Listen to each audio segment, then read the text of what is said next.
Kita balik lagi ke Borong Bitcoin episode ke-30, di mana kita borong Bitcoin selama 30 bulan. Jadi ini episode mungkin paling konsisten di dunia, dan gue akan buktikan sampai mungkin 5-10 tahun ke depan. Hasilnya akan seperti apa? Kita lihat gold itu sempat rally tinggi ya. Jadi emas itu sempat naik banyak. Kalian banyak lihat di berita-berita, banyak yang FOMO beli emas juga. Itu artinya apa? Bank sentral di sekeliling dunia udah nggak gitu percaya sama yang namanya USD. Ya, terutama Cina. Kita lihat Cina itu pembeliannya salah satu yang paling banyak kemarin. Ya, dia beli terus.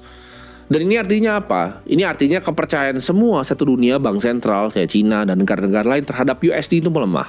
Orang akan lari ke gold sebagai safe haven. Dan investor ternama Ray Dalio juga udah bilang ini mirip eranya 1971, di mana akan ada hyperinflasi. Justru aset yang langka dan diinginkan banyak orang itu akan menang. Dan gue percaya ya banyak akan aset-aset langka yang diinginkan sama banyak orang itu akan jadi pemenang. Dan gue percaya pemenang yang gue pilih adalah champion gue adalah Bitcoin. Dan gue adalah orang yang walk the talk ya. Jadi gue taruh uang di mana mulut gue ngomong gitu. Gue gak ngomong gue beli Bitcoin terus gue gak punya Bitcoin. Ini adalah ilustrasi borong Bitcoin ya.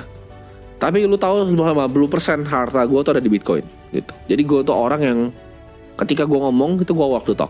Jadi gue kasih tahu ya sebuah konsep ya. Ketika produktivitas ya jumlah barang dan jasa itu naik dan uangnya naik, harganya akan kelihatan stagnan ya, nggak akan kemana-mana. Tapi sedangkan kalau uang yang dicetak lebih tinggi dibanding lajunya barang dan jasa yang naik, produktivitas lah kita sebutnya. Apa yang tadi gapnya di sini, ini akan jadi hidden inflation ya. Ini akan jadi inflasi yang kita sebutnya kasat mata juga. Karena fenomena yang terjadi itu adalah money printing ya. Teman-teman mungkin nggak terlalu ngerasa sekarang.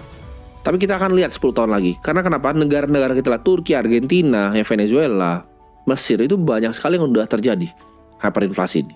Ketika jumlah uang dicetak banyak, itu dari zaman Jerman ya, di Weimar Republik itu sama. Orang akan lari ke emas.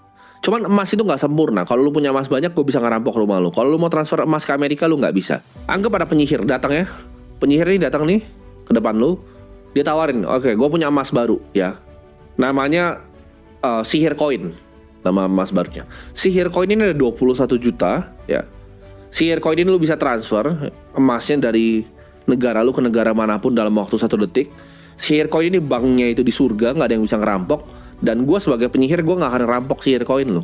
Dan lu gak bisa rampok sihir koinnya masing-masing. Dan lu bisa lihat semua nih, ada petanya nih, semua sihir koin yang ada di dunia ini dari mana. Dan gak akan pernah bisa ditambang lagi. Gak seperti emas yang bisa ditambang 1% setiap tahun. Sihir koin ini cuma 21 juta gitu. Dan lu butuh energi untuk bisa mendapatkan sihir koin ini. Nah, lu mau pakai gak sihir koinnya? Mungkin lu ngerasa di negara lu ini sekarang, oh gue gak perlu sihir koinnya. Tapi kalau lu berada di Argentina, mungkin ceritanya beda.